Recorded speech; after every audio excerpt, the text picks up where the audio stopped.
Good evening friends. कैसे हैं आप सब लोग? आई होप आप सब अच्छे हैं और आपकी यूपीएससी प्रीलिम्स की 2026 की तैयारी अच्छी चल रही है। आज का हमारा टॉपिक है फोर्थ ग्लोबल ब्लीचिंग इवेंट। मतलब जो फोर्थ ब्लीचिंग इवेंट मतलब कोरल का फोर्थ ब्लीचिंग इवेंट हुआ है ग्लोबल। तो ये होता क्या है, पहले तो ये जानेंगे, फिर कोरल्स के बारे में जानेंगे, फिर एक दो अगर इस पे पोटेंशियल एमसीक्यू होगा यूपीएससी 2026 के लिए तो वो सॉल्व करेंगे। तो पहले तो आप कंटेक्स्ट समझ लीजिए कि हम इस खबर को ले क्यों रहे हैं। तो इस खबर को लेने की वजह यह है कि US National Oceanic Atmospheric Administration plus International Coral Reef Initiative, इन दोनों ने मिलकर एक फाइंड की है बात। क्या क्या कंफर्म किया है कि वर्ल्ड इज विटनेसिंग, क्या विटनेस कर रहा है world? Fourth global bleaching event. अब ये फोर्थ ग्लोबल ब्लीचिंग इवेंट क्या है, तो ये जानना है तो आपको ये समझना चाहिए कि ब्लीचिंग, कोरल की ब्लीचिंग होती है घटना, वो ब्लीचिंग जो अगर मास लेवल पर हो, एक साथ कई कंट्रीज में हो, उसे कहते हैं bleaching event. Got the point? अच्छा, ये फोर्थ है, मतलब इससे पहले कभी 3 बार हो चुके होंगे तभी फोर्थ है। आएंगे हम उस पॉइंट पर कि ये तीसरी बार है, तो पहले चौथी बार है तो पहले 3 कब कब आए थे और उनमें कितना नुकसान हुआ था। ठीक है, ये फोर्थ स्केल फोर्थ है ना। स्केल अगर देखें इसका, इस फोर्थ वाले का, तो इम्पैक्ट कितने को इम्पैक्ट किया इसने? 83.7% of the global coral reef जितनी है उनका 83.7% जो कोरल रीफ है उसको इसने इम्पैक्ट किया है। कितनी कंट्रीज में? 83 कंट्रीज में। इतना बड़ा मास लेवल का ब्लीचिंग हुआ है 2025 में। ये खबर कब की है? मई 2025। ध्यान रखना, मई 2025 की खबर है। हम मंथली चल रहे हैं, पहले मई मंथ की में खबरों को कवर करेंगे, फिर जून, ऐसे ही आते आते अप्रैल 2026 तक आएंगे। हमारी कवरेज रहेगी आपके लिए मई 2025 से अप्रैल 2026। ये 10-11 महीने की खबरें हैं। 11 महीने की खबरों को हम कवर करेंगे मंथली, एक एक मंथ करके, है ना। तो आपको घबराने की जरूरत नहीं है। यूपीएससी में पिछले साल भर का करंट पूछा जाता है। मई में पेपर होता है, तो मई से लेकर अप्रैल तक की खबरें आपके काम की हैं, और जो जो ये खबरें काम की होंगी हम आपको डिटेल में विद एमसीक्यू लेके आएंगे।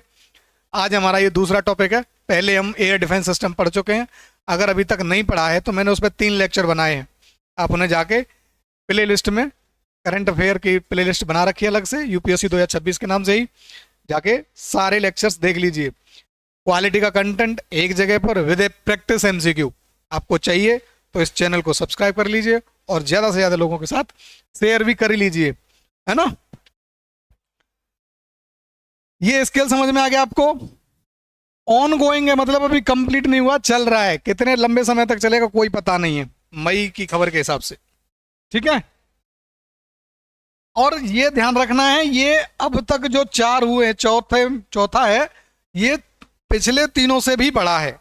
मतलब इसका स्केल जो है लार्जेस्ट है। ये अब तक हुए चारों कोरल ब्लीचिंग इवेंट में ये सबसे बड़ा कोरल ब्लीचिंग इवेंट है। प्रीवियस कब कब हुए हैं, डेट रेफरेंस के लिए याद रखिए आप। यूपीएससी डेट नहीं पूछता है तो आप इसे स्किप कर सकते हैं, लेकिन फिर भी मेंस में हो सकता है आपसे मांगे ना, लेकिन आपको देना डेटा पड़ जाए। तो 1998 में पहली बार हुआ था फर्स्ट कोरल ब्लीचिंग जो मास इवेंट था, वो 1998 में हुआ था। दूसरा जो है वो 2010 में ग्लोबल ब्लीचिंग इवेंट हुआ था, और तीसरा जो है वो 2014 से 2017 के बीच में। तो ये आप बात आपको क्या इंडिकेट कर रही है कि एक ग्लोबल ब्लीचिंग इवेंट की ड्यूरेशन कितनी हो सकती है? ब्लीचिंग इवेंट की ड्यूरेशन कितनी हो सकती है? ड्यूरेशन फिक्स है? नहीं, ड्यूरेशन फिक्स नहीं है, फिक्स नहीं है, फिक्स नहीं है। कोई 1 साल ही चल रही है और कोई 3-3 साल तक चल रही है। ठीक है, थर्ड वाला सेकंड लार्जेस्ट है जिसमें 68.2% of the coral reef was impacted. अभी के बाद 2000 नेक्स्ट कब हो सकता है, तो ये एक्सपेक्ट किया है कब, 2040 से 50 के बीच में होने की प्रोबेबिलिटी है, संभावना है। चलिए ये समझ में आया, आगे चलते हैं। अब स्टैटिक में चलते हैं, इसी इवेंट कहानी के बहाने, इस न्यूज के बहाने हम कोरल के स्टैटिक को समझ लेते हैं। तो क्या है स्टैटिक, कोरल क्या होता है? कोरल का सिंपल सा मतलब है colony of polyps. Colony of polyps, polyps क्या है, स्मॉल सॉफ्ट ऑर्गेनिज्म है।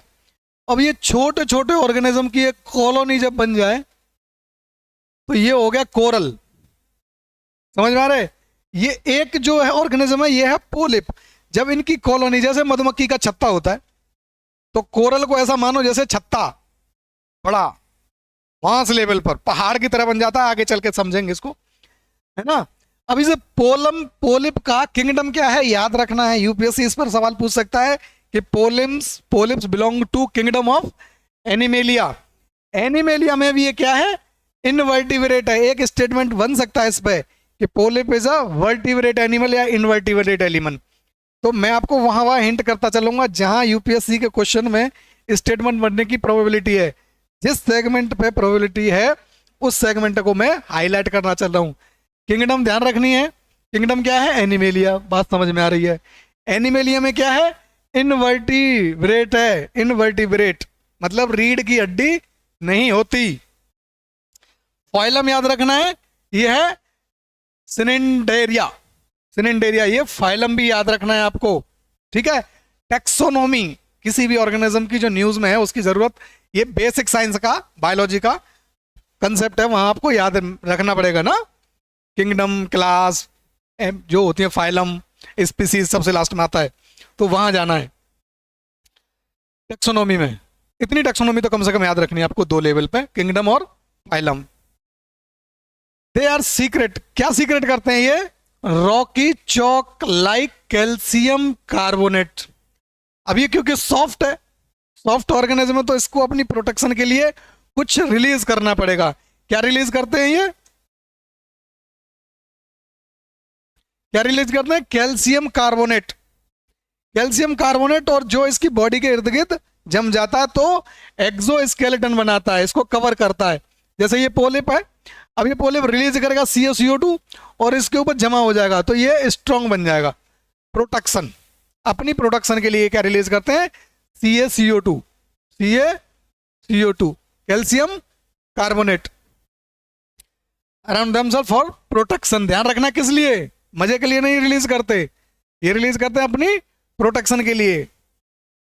Coral reef are therefore created by millions of tiny polyps forming large carbonate structure. अब जब रीफ बनेगी तो रीफ क्या है, एक पोलिप है और पोलिप है, उन्होंने भी कार्बन CO2 के अपनी ऊपर स्ट्रक्चर बना लिया, और ये लाखों करोड़ों पोलिप्स मिलके कोरल रीफ का निर्माण करते हैं। अब आपको क्लियर हुआ होगा कहानी, कोरल क्या है, पोलिप क्या है और कोरल रीफ क्या है। तो जब पोलिप है, पोलिप का स्ट्रक्चर अपने ऊपर जो परत बनाते हैं वो अपनी प्रोटेक्शन के लिए, फिर लाखों करोड़ों पोलिप्स इकट्ठे हो जाते हैं तो कोरल बन जाता है, और ये कोरल बढ़ बढ़कर बन जाता है रीफ। तो आपको समझ में आ रही होगी एक क्रोनोलॉजी। पोलिप्स होंगे, पोलिप्स मिलकर बनाएंगे कोरल्स मतलब छत्ते, और ये छत्ते मिलकर बनाएंगे कोरल रीफ। समझ में आई कहानी? तो ये है कहानी, ठीक है। रीफ एक लैंडफॉर्म टाइप का स्ट्रक्चर है, माउंटेन टाइप का, समुद्र के नीचे, है ना। कुछ ऊंचाई तक होती है इसकी, 100 मीटर 200 मीटर ऊंचा हो सकता है। पोलिप ऑर्गेनिज्म है, ये इनकी कॉलोनी है और ये इनके द्वारा बनाया गया एक लैंडफॉर्म टाइप का स्ट्रक्चर है। तीनों में कंसेप्चुअल क्लैरिटी के साथ अंतर समझना जरूरी है। आगे चलते हैं, है ना। अब ये कोरल रीफ जो है इनकी इंपॉर्टेंस क्या है, ये तो rain forest of the sea है। क्यों है भाई, कोरल रीफ्स को रेन फॉरेस्ट ऑफ द सी क्यों कहते हैं, इसलिए कहते हैं क्योंकि जो 25% मराइन लाइफ है, समुद्र की 25% जो लाइफ है वो इन्हीं पर अपने भोजन के लिए डिपेंडेंट है ना, सपोर्ट भोजन के रूप में या आवास के रूप में। फूड एंड हैबिटेट पाने के लिए किस पर डिपेंडेंट है?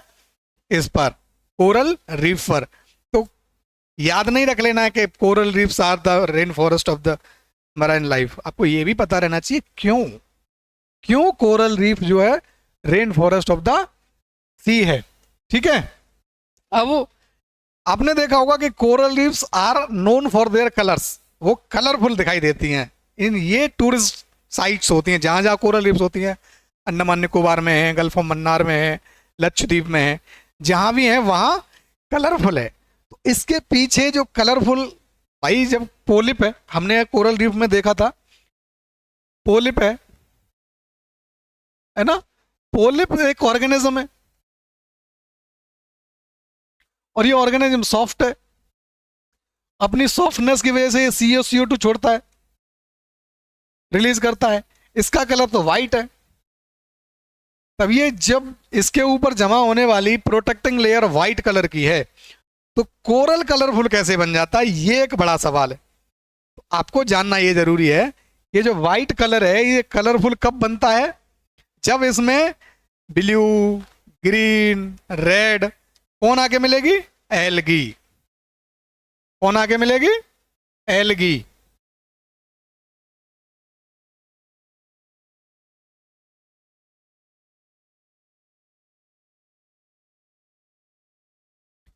जब रेड, ग्रीन, ब्लू कलर की एल्गी, काई से बोलते हो हिंदी में आप, वो एल्गी आके इस पर अपना निवास शुरू करेगी, तब इसको व्हाइट कलर को कलरफुल बनने में देर नहीं लगेगी। और उसी वजह से ये रेड, ब्लू या ग्रीन कलर की कलरफुल एक स्ट्रक्चर को जन्म देती है। तो कलरफुलनेस के लिए क्या है जिम्मेदार, कौन जिम्मेदार है? पोलिप या एल्गी? तो आप बताएंगे एल्गी। एल्गी, और एल्गी का नाम है जूजेंथले। जूजेंथले। ये ब्राउन कलर की भी हो सकती है, रेड कलर की हो सकती है, ब्लू कलर की हो सकती है, मल्टीपल कलर की एल्गी हो सकती है। अच्छा, ये एल्गी जो है व्हाइट कलर के कोरल रीफ पर आके जमी, व्हाइट कलर के कोरल रीफ पे आके जमी। तो क्यों जमी और जम गई, तो इस रिलेशन को क्या कहते हैं? एनवायरमेंट जब आप पढ़ोगे तो वहां पता चलेगा कि पोलिप्स ने क्रिएट करी कोरल रीफ व्हाइट कलर की। अब ये एक स्ट्रक्चर है, एक लैंड फॉर्म है ना, एक स्ट्रक्चर है दीवार की तरह, पहाड़ जैसा बनता है समुद्र में। इमेजेस भी दिखाऊंगा, है ना। पहाड़ जैसा समुद्री पहाड़ हो सकता है, ये इतना बड़ा होता है, लाखों करोड़ों साल में बनता है, 1-2 साल में नहीं बनता। सॉइल फॉर्मेशन जितना स्लो होता है, लगभग लगभग उतना ही स्लो ये होता है। इसका कंजर्वेशन इतनी, इसीलिए बहुत ज्यादा एम्फेसिस डाला जाता है। जैसे हम सॉइल फॉर्मेशन, सॉइल के कंजर्वेशन पर जोर देते हैं, क्योंकि 1 सेंटीमीटर सॉइल बनने में हजारों साल लगते हैं, ऐसे ही 1 सेंटीमीटर या 1 मीटर का कोरल रीफ बनने में भी हजारों लाखों साल लगते हैं। तो कोरल रीफ पर जो एल्गी आके जमी, इस पूरे सिस्टम को क्या कहते हैं? सिम्बायोसिस। ये सिम्बायोसिस क्या होता है? एनवायरमेंट जब आप पढ़ोगे तो वहां इंटर रिलेशन पढ़ाया जाता है, एक स्पीसीज का दूसरे स्पीसीज से इंटरेक्शन। इंटरेक्शन जिस टाइप का हो, एक पैरासिटिक इंटरेक्शन भी होता है जिसमें एक को हानि होती है, दूसरे को लाभ होता है। एक होता है दोनों में जिसमें फायदा हो दोनों स्पीसीज को, उसे बोलते हैं सिम्बायोसिस। तो यहां सिम्बायोटिक रिलेशन बनेगा। अब ये कैसे बनता है? तो कोरल रीफ जो होगी वो देगी हैबिटेट। जैसे ये कोरल रीफ का पहाड़ है, ठीक है, ये कोरल रीफ का पहाड़ है, तो ये हैबिटेट देगा, जगह तो है ही इसके पास ठीक ठाक, तो ये दे रहा है इसको हैबिटेट। किसको? Coral reef. कोरल रीफ ये है, और एल्गी आके इससे चिपकेगी, यहां जाएगी, एल्गी जमाएगी। तो एल्गी को तो जगह चाहिए, स्थान चाहिए, तो वो प्लेस, वो स्पेस, वो हैबिटेट चाहिए एल्गी को। तो एल्गी को ये कोरल रीफ दे रहा है क्या? स्थान, जगह, स्पेस, हैबिटेट। और एल्गी को तो मिल गया स्थान, लेकिन इस कोरल रीफ को इससे क्या मिलेगा? एल्गी से कोरल रीफ को क्या मिलेगा? तो एल्गी को कोरल रीफ से मिलेगा फूड। कोरल जो पोलिप है, पोलिप जीव है ना, ऑर्गेनिज्म है। अब ऑर्गेनिज्म को क्या चाहिए? खाना, फूड जैसे कहते हो आप। तो फूड कहां से मिलेगा? एल्गी से, अपना जिंदा रहने के लिए। तो अब आप रिलेशन समझो,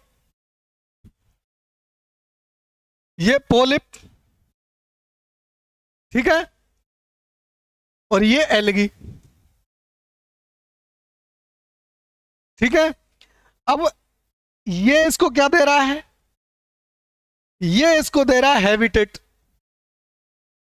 हैबिटेट मतलब जगह, स्थान।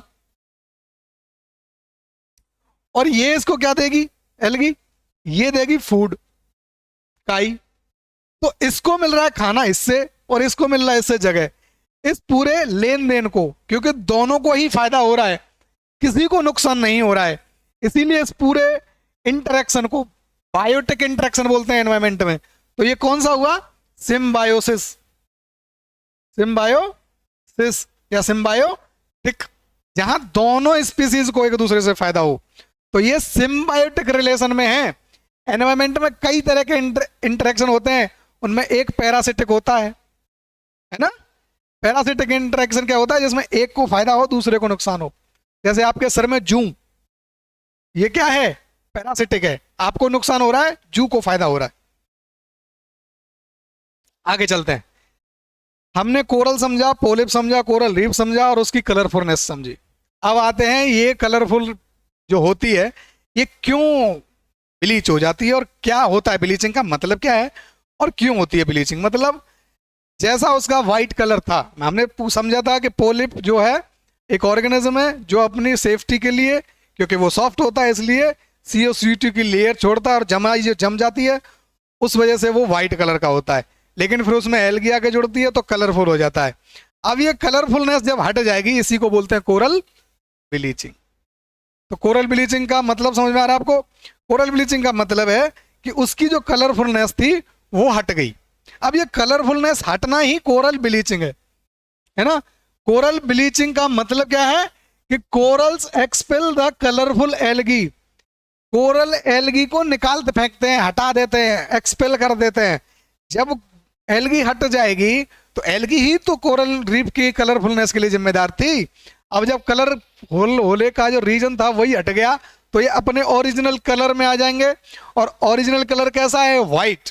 और जो वाइटनेस है, लौटना, returning to their original colour, यही कहलाता है कोरल ब्लीचिंग। ठीक है, पेल हो जाएगा, मतलब जैसा था वैसा आ जाएगा। और फिर इससे क्या होगा, वल्नरेबल टू स्टारवेशन। क्यों, दो चीजें हुई। हमने समझा था कि पोलिप है, पोलिप जो है एल्गी पर डिपेंडेंट है। एल्गी इसको दो चीजें दे रही है, एक तो कलर और दूसरा दे रही है इसको फूड। अब इस एल्गी को हटा दो तो ना तो कलर बचेगा और ना फूड बचेगा, तो क्या हो जाएगा, पोलिप पेल, जिस पेल कलर का हो जाएगा, मतलब भद्दा सफेद टाइप का। और भूखा भी मरेगा, स्टारवेशन। क्यों, क्योंकि खाना भी इसे कहां से मिल रहा था, इसी से मिल रहा था, एल्गी से ज्यादातर खाना। तो स्टारवेशन एंड डिजीज, तो डिजीज से भी प्रोटेक्ट करती है एल्गी इसको। तो ये दो तीन चीजें आप समझ गए। कोरल ब्लीचिंग का मतलब है कोरल से एल्गी का हटना। अब ये क्यों हटती है, एक बात जो नोट करने की है वो है, ब्लीचिंग का मतलब जो है कोरल का डेड होना नहीं है। मतलब पोलिप तो है और एल्गी होने से उसमें रंग आया, खाना आया, ये बात सही है। एल्गी के हटने से पोलिप मरता नहीं है, ये बात यूपीएससी में एक स्टेटमेंट के फॉर्म में पूछी जा सकती है।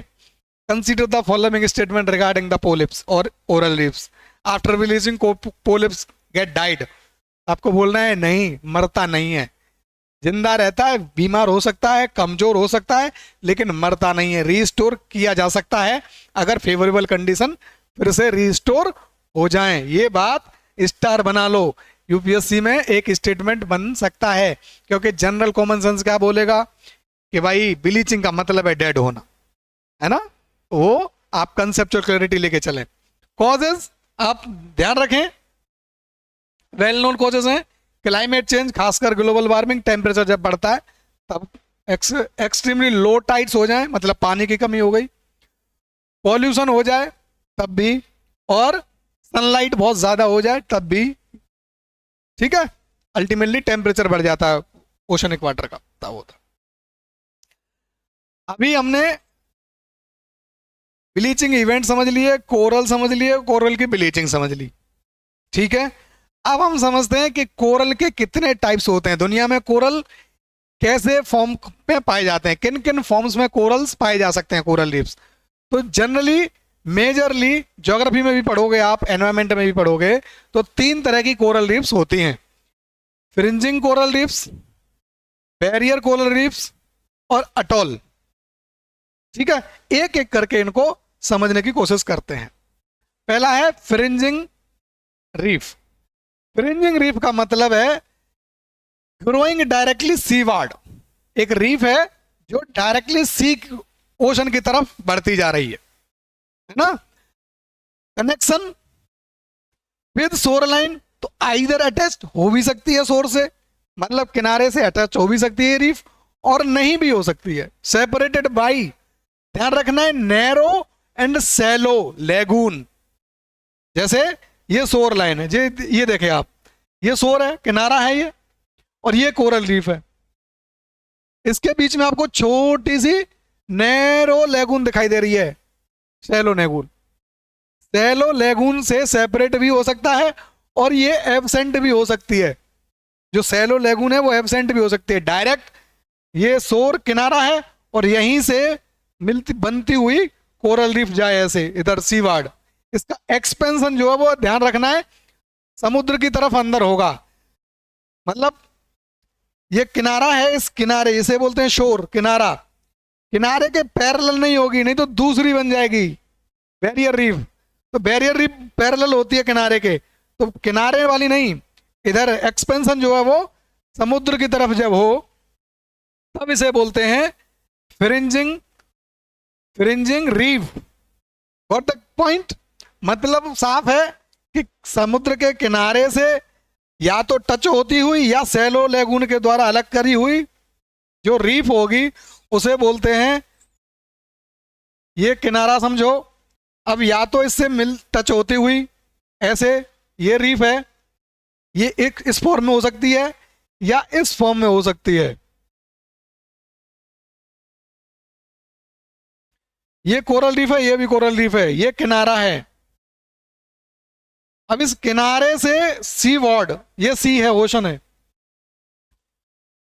सी वार्ड माने समुद्र की तरफ किनारे से लगती हुई या किना सैलो लेगून, ये लेगून है, सैलो नैरो लेगून से अलग होती हुई बन जाए। तो ये आपको फ्रिंजिंग कोरल रीफ का मतलब और प्रकार समझ में आया।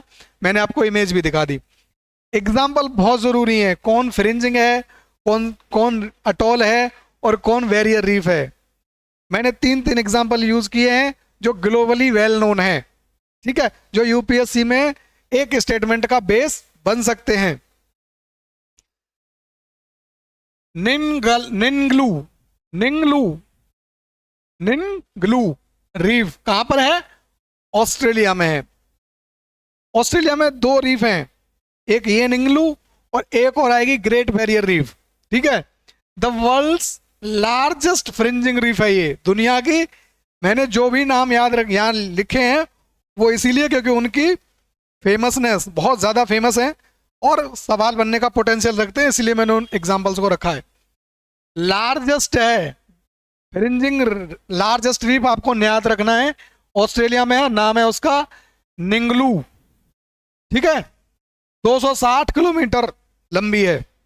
इधर ऐसे ऐसे नहीं, ऐसे नहीं है वो शोर के ऐसे पैरेलल नहीं है, ऐसे है, ठीक है। 260 किलोमीटर तक पहाड़ी हो गया ना एक तरह का, 260 किलोमीटर। मैंने बोला था ना लैंड फॉर्म है बड़ा रीफ स्ट्रक्चर। रेड सी रीफ है ना, ये कहां पर है? इजिप्ट और सऊदी अरब के मिडल में है। Some of the best developed and post most heat resistant है, सबसे अच्छी तरीके से विकसित हुई है, सुविकसित और most heat resistant fringing reef है ग्लोबली, इसलिए मैंने इसको शामिल किया है। तीसरा है अंडमान निकोबार आइलैंड में जो हमारी रीफ है वो भी फ्रिंजिंग टाइप की रीफ है, क्योंकि ये इंडिया में है इसलिए मैंने इसको शामिल किया है, ठीक है। इंडियन रीफ्स आपको याद रखनी ही है। अब दूसरे टाइप पर चलते हैं। दूसरा टाइप क्या है? ग्रेट बैरियर रीफ, नहीं बैरियर रीफ है, इसमें एग्जांपल आएगा ग्रेट बैरियर रीफ। तो बैरियर रीफ कैसी होती है? ये मान लो शोर है, ये किनारा है ना, कॉन्टिनेंट का किनारा, इस किनारे के पैरेलल चलेगी। कैसे चलेगी? पैरेलल चलेगी, और काफी दूर होगी, है ना, और ऊंची होगी इतनी कि बैरियर के रूप में काम कर सके। किसको बैरियर करेगी? तो ये जो लैगून है, ये जो लैगून है कैसी होगी? डीप होगी। ठीक है। अब बैरियर किसमें? नेविगेशन को बैरियर करेगी, नेविगेशन को बैरियर करेगी, है ना। आप इधर से इधर नहीं जा पाएंगे आसानी से, और इधर से इधर नहीं जा पाएंगे, तो ये दीवार की तरह काम करती है। समझ पा रहे हो आप? जहाज लेके इधर से आप इधर नहीं जा सकते, पानी का जहाज। अगर आपको पानी का जहाज पार करना है तो पहले ऐसे जाओगे सीधा। मतलब सिंपल सा है कि ये मान लो कॉन्टिनेंट है, और ये जो है बैरियर है, बैरियर रीफ है। ये इतनी ऊंची होती है, इतनी ऊंची होती है, और ये इतना डीप होता है कि अगर यहां जहाज चल रहा है, पानी का जहाज, तो आप ऐसे पार नहीं कर सकते यहां जाने के लिए। अगर यहां से आपको यहां जाना है तो यूं घूम के आना पड़ेगा। नेविगेशन को बैरियर करती है, इसीलिए इसका नाम है barrier reef. What the point? Barrier से ही नाम निकला है। बैरियर किसको करेगी? नेविगेशन को। ओपन सी से शोर की तरफ आना है तो आपको घूम के आना पड़ेगा, ऐसे आप पार नहीं कर सकते जहाज की मदद से, क्योंकि एक मिनिमम लेवल ऑफ डेप्थ चाहिए होती है जहाज को चलने के लिए। भाई पानी की एक मिनिमम गहराई चाहिए ना, वही वाली बात है। अब ग्रेट एग्जाम्पल देखें आप, तो 2-3 एग्जाम्पल हैं। ग्रेट बैरियर रीफ, ये भी ऑस्ट्रेलिया में है। ये है ग्रेट बैरियर रीफ। अब ग्रेट बैरियर रीफ के नाम से है, ठीक है। World's largest coral reef system है। दुनिया में इससे बड़ा कोरल रीफ सिस्टम नहीं है। 2300 किलोमीटर है ऑस्ट्रेलिया के इर्द गिर्द, है ना। बेलिज बैरियर रीफ, ये बेलिज में है। Largest barrier reef in the north hemisphere. Hemisphere का मतलब जानते हो? ये इक्वेटर इधर वाले हिस्से में, ये नॉर्थ हेमिस्फीयर हो गया। तो इस नॉर्थ हेमिस्फीयर में सबसे बड़ी बैरियर रीफ अगर है तो उसका नाम है बेलिज बैरियर रीफ, ठीक है। और दुनिया में ये सेकंड लार्जेस्ट है। अब आप कमेंट बॉक्स में मुझे ये बताओ कि ये किस कंट्री के आसपास है? बता पाओगे? गूगल करके कमेंट बॉक्स में बताना ये जो बेलिज बैरियर रीफ है ये किस कंट्री में है, किस कंट्री के इस ओशन में है, ठीक है। न्यू कैलिडोनियन बैरियर रीफ, ठीक है। वर्ल्ड्स लॉन्गेस्ट कंटिन्यूअस, ध्यान रखना है फीचर जो मैं बिना फीचर का कोई शामिल नहीं करी है, जो सबसे ज्यादा वेल नोन है किसी पर्टिकुलर फीचर की वजह से, वही एग्जांपल मैंने लिया है। तो न्यू कैलिडोनियन बैरियर रीफ जो है वो कहां पर है? New Caledonia, America. और कहां पर है? क्या है इसकी? लॉन्गेस्ट कंटिन्यूअस, लगातार। इसमें थोड़ी बहुत जगह गैप भी हो सकते हैं छोटे मोटे, लेकिन ये सबसे लंबी ही कंटिन्यूअस है, मतलब इसमें कहीं भी गैप नहीं है। जैसे बैरियर रीफ कई तरह की हो सकती है। डिसकंटिन्यूड बैरियर रीफ कैसी होगी? जैसे ये कंटिन्यूड, फिर ऐसा गैप आ गया, फिर ऐसा गैप आ गया, ये शोर है, ये कॉन्टिनेंट मानो, तो ये बैरियर रीफ ही है, लेकिन डिसकंटिन्यूड है, गैप आ रहे हैं। और कंटिन्यूड कैसी होगी? जैसे ये शोर है, ये कॉन्टिनेंट हो गया, और ये लगातार बिना किसी डिटैचमेंट के, बीच में कहीं टूट नहीं है इसमें, ये लगातार है।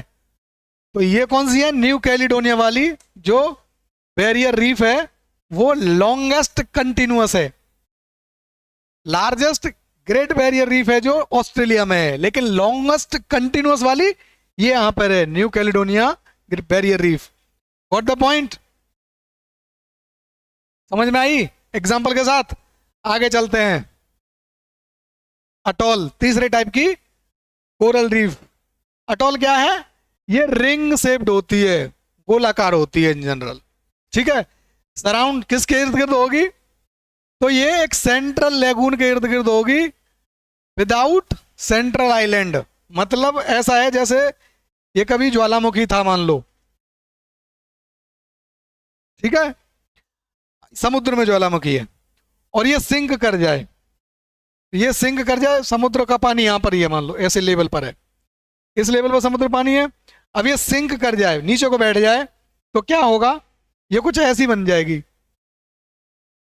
समुद्र का पानी अभी भी यही है, तो ये जो जगह है खाली मिल गई, इस खाली जगह के इर्द गिर्द, इस खाली जगह के इर्द गिर्द अगर रीफ डेवलप हो जाए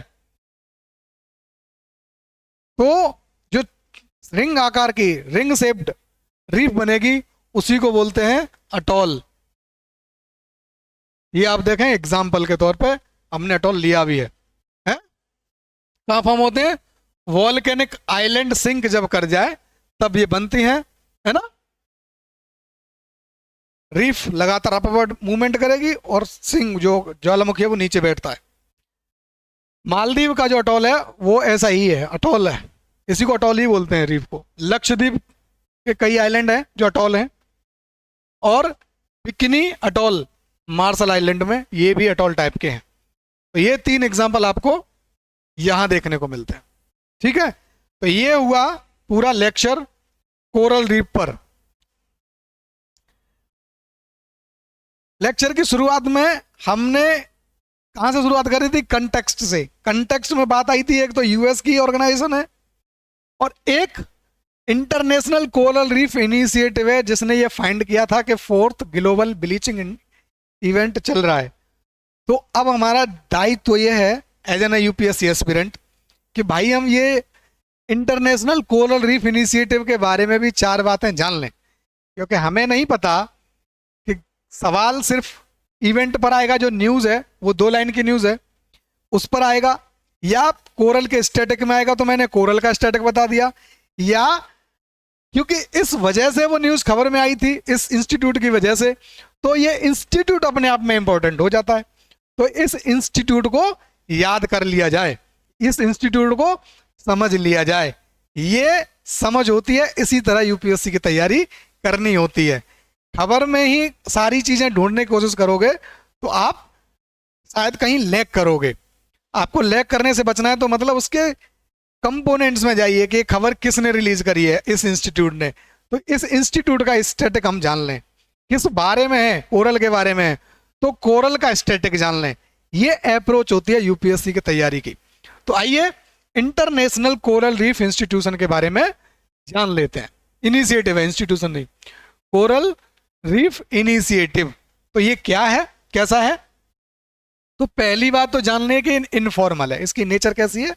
इनफॉर्मल है, कोई फॉर्मेलिटी नहीं है, कोई ट्रीटी नहीं साइन हुई है, कोई इंस्टीट्यूट मतलब कोई बॉडी कहीं सेक्रेटरीट वगैरह परमानेंट नहीं है, इसका इनफॉर्मल है, ठीक है। हु कैन बी मेंबर, कौन मेंबर बन सकता है इसका? तो कोई देश, नेशन स्टेट भी मेंबर बन सकता है, और कोई ऑर्गेनाइजेशन, कल को कोई एनजीओ बोले कि हम भी इसका ऑर्गेनाइज मेंबर बनना चाहते हैं, तो everyone can be a member. ध्यान रखना, इस पे स्टेटमेंट बन सकता है, who can be member, only nation state can be a member of ICRI. तो आप बोलेंगे नहीं, ऑर्गेनाइजेशन कैन आल्सो। और ऑर्गेनाइजेशन कैसी हो सकती है? गवर्नमेंट ऑर्गेनाइजेशन भी इसका पार्ट मेंबर बन सकती है, और प्राइवेट या एनजीओ टाइप की कोई भी ऑर्गेनाइजेशन इसका पार्ट बन सकती है, मेंबर बन सकती है। कब फाउंड हुई थी? तो 1994। हालांकि ईयर पूछता नहीं है पर फिर भी मैंने रखी है। फाउंडिंग मेंबर कौन थे इसके, ये याद रखने, हो सकता है इस पर स्टेटमेंट बन जाए। तो Australia, France, Japan, Jamaica, Philippines, Sweden, UK और यूनाइटेड स्टेट, ये देश हैं फाउंडिंग मेंबर्स जिन्होंने इनको, इस ऑर्गेनाइजेशन को फाउंड किया था। इतने मेंबर्स हैं। आज इसकी मेंबरशिप क्या है? तो आज इसके मेंबर्स हैं 101, 101, इंक्लूडिंग इंडिया। यहां सवाल बन सकता है आईसीआरआई का पार्ट है या नहीं है। स्टेटमेंट कुछ ऐसे आएगा, आईसीआरआई हैज 101 मेंबर्स एक्सक्लूडिंग इंडिया। तो आप बोलेंगे नहीं नहीं भाई, इंक्लूडिंग इंडिया है। ऑब्जेक्टिव तो आपको समझ में ही आ रहा होगा, conservation and sustainable management of coral reefs, ध्यान रखना है, अलॉन्ग विद कोरल रीफ, और किस किस के लिए है, रिलेटेड इकोसिस्टम्स। अब ये रिलेटेड इकोसिस्टम में क्या है, सच एज मैंग्रोव की भी प्रोटेक्शन के लिए है, ये सी ग्रास की भी मैनेजमेंट और प्रोटेक्शन के काम लिए ये काम करती है। तो अगर स्टेटमेंट आ जाए कि आईसीआईसी का ऑब्जेक्टिव, आईसीआरआई का objective is, the objective of ICRI is the conservation and sustainable management of coral reefs only, क्योंकि नाम में कोरल रीफ है तो आपको लगेगा कि हाँ भाई लॉजिकली तो यही होना चाहिए, कोरल रीफ का नाम है, उसमें इंटरनेशनल कोरल रीफ इनिशिएटिव है तो कोरल रीफ के प्रोटेक्शन और मैनेजमेंट के लिए होगी। नहीं, ऐसा नहीं है। आप जब समझेंगे तब आप बताएंगे कि मैंग्रोव के प्रोटेक्शन के लिए भी काम करती है और सी ग्रास के प्रोटेक्शन के लिए भी उतना ही काम करती है जितना कोरल रीफ के लिए प्रोटेक्शन के लिए काम करती है। तो मेरा पॉइंट समझ में आया कि कहां से स्टेटमेंट बनाता है यूपीएससी, इन्हीं जगहों से स्टेटमेंट बनाता है। प्रैक्टिस एमसीक्यू में आपको ये बात आपको देखने को मिलेगी भी, ध्यान रखनी है, भूल मत जाना लेक्चर खत्म होने तक। अब जो सेक्रेटेरिएट है वो रोटेटिंग होती है ना, leadership rotates every 2 to 3 year, 2-3 साल पर लीडरशिप इसकी बदलती रहती है ना। For 2025 to 2027 initiative is chaired by, आजकल इसका चेयर कौन है याद रखना है, current chair is Saudi Arabia, ध्यान रखना है। किसको रिप्रेजेंट कर रहा है, शैम्स को। अब आप कमेंट बॉक्स में शैम्स की डेफिनेशन बता देना, इतना काम तो आप भी कर सकते हो, है ना। डिसीजन जो है इसका कोई भी डिसीजन बाइंडिंग नहीं होता, ये एक अलग पॉइंट है कि decisions of ICRI are the binding on the members.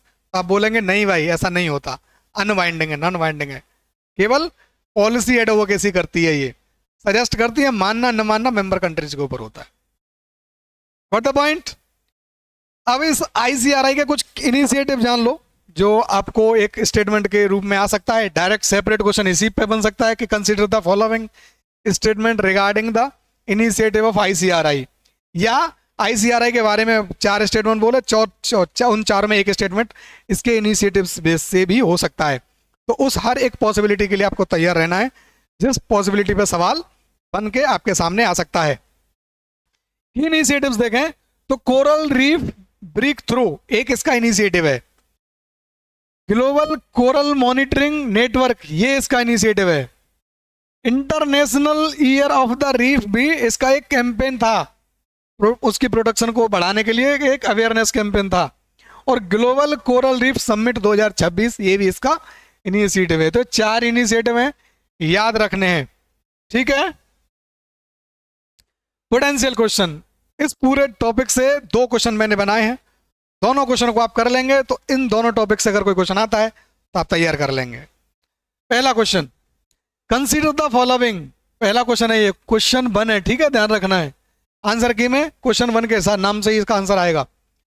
Consider the following statement regarding coral reefs, क्या है पहला statement, according to International Coral Reef Initiative world is witnessing 3rd global bleaching event. अब आपको सोचना है 3rd है, 2nd है, 4th है, तब टिक करना है इसको हाँ और ना में। दूसरा statement, coral reefs are colony of polyps which are small, soft and vertebrate animals। फिर रुकना है आपको, स्मॉल है कि बड़े हैं, सोचो, फिर सॉफ्ट है कि हार्ड है, सोचो, फिर वर्टिब्रेट है कि इनवर्टिब्रेट है, सोचो, और फिर इस स्टेटमेंट को टिक करो सही या गलत के रूप में। मैं नहीं कर रहा हूं, इसीलिए आपको कमेंट बॉक्स में इसका आंसर देना है, और अगर नहीं दे पा रहे हैं तो एंड तक वेट करना है, इसके आंसर की लास्ट में मिल जाएगी आपको, वीडियो के एंड में आंसर की है। 3rd स्टेटमेंट, अब ब्लीच्ड कोरल इज डेड, मैंने पढ़ाया था, डेड होता है कि नहीं डेड होता है, सोचना है ना, पॉइंट ऑफ थिंकिंग है। हर स्टेटमेंट ऐसे ही नहीं बनाता यूपीएससी, इसी तरह घुमा फिरा के बनाता है। विच कांट बी रिकवर्ड, कैसा है, रिकवर किया जा सकता है नहीं किया जा सकता, तब सोचना है फिर बताना है बाई एनी मेथड। निंगालू पढ़ो, निनगालू पढ़ो, जो भी पढ़ना पढ़ो आप। Ningaloo reef, Australia is the world largest barrier reef है। ये बैरियर रीफ है, फ्रिंजिंग रीफ है, अटोल रीफ है, कौन सी रीफ है और लार्जेस्ट है भी कि नहीं, ये भी तो देखना है। लार्जेस्ट है भी कि नहीं ये पूछना है, फिर स्टेटमेंट को सही या गलत टिक करना है, उसके बेस पे फिर आपको फाइनली देखना है how many of the statement given above are not correct. Correct नहीं पूछा है, नॉट करेक्ट, तो अब बताना है नन ऑफ द अबव, कोई करेक्ट इनकरेक्ट नहीं है, ओनली 3, ओनली 4,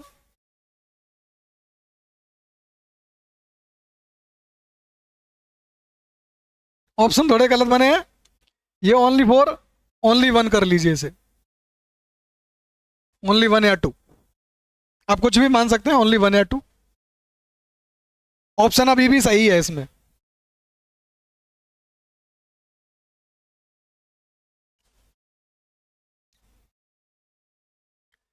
अगला क्वेश्चन, पोटेंशियल क्वेश्चन आईसीआरआई से। Consider the following statement regarding International Coral Reef Initiative. It is a formal, सोचो फॉर्मल है या नहीं है, global participation of the nations, केवल नेशंस है, ये हमें सोचना है। Its objective is to conservation and sustainable management of coral reefs only, यहां मैं बड़ा रुका था जब मैं पढ़ा रहा था ऑब्जेक्टिव। तो किस किस का और करती है सोचना है, फिर इसको टिक करना है। Global coral Reef Monitoring Network is one of its many initiative for the conservation of coral reef, ये सही है गलत है।